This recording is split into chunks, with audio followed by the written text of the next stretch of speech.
எம்மா ஏன் ராசா நல்ல அளவுல இருக்க மோதிரம் யாருக்கு உன் தங்கச்சிக்கா? இல்லம்மா என் பொண்டாட்டிக்கு. நல்லா இருக்கமா? இருக்கு, நல்லா இருக்கு. அது இருக்கட்டும் அக்கா, ஒரு மோதிரம் தான் வாங்கிட்டு வந்தியோ?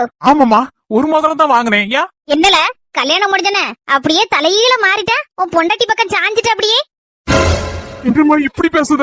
பரவாயில்ல, எது வாங்குனாலும் முதல்ல உன் தங்கச்சிக்கு தான் வாங்குவ. இப்போ சரி உன் பொண்டாட்டி வந்துட்டா, அவளுக்கு வாங்கி கொடுத்தனா அதே மாதிரி உன் தங்கச்சிக்கு வாங்கி கொடுக்கணும்ல. அது என்ன உன் பொண்டாட்டிக்கு மட்டும் வாங்கி கொடுக்கல? நீ பேசுறது உனக்கே நல்லா இருக்கா? யாமட்டி உனக்காண்டி தானே பேசிட்டு இருக்கேன். நேத்து என் புருஷன் எனக்கு ஒரு சேலை, என் நாத்தனாருக்கு ஒரு சேலை எடுத்து தந்தற வந்து சொன்னேன். அந்த நீ என்ன சொன்ன? என்னடி உனக்கு மட்டும் எடுத்து கொடுத்தா காணாதக்கும், அவர் தொங்கச்சிக்காரிக்கு இன்னமா சேலை எடுத்து கொடுத்துட்டு நடக்காரு மனுஷன் அவரு. அப்படி என்ன நார் நார் கிழிச்சு அவரே. அப்போ எனக்கு ஒரு நியாயம், அன்னிக்கு ஒரு நியாயம் மாமா. இன்னும் மன்னிச்சிருமாக்கா, புத்தி இல்லாம பேசிவிட்டேன். அண்ணியை கூப்பிட்டு கொடுனே. சின்ன பொண்ணு உனக்காண்டி தான் மோதிரம் வாங்கிட்டு வந்தேன், வாங்கிக்க.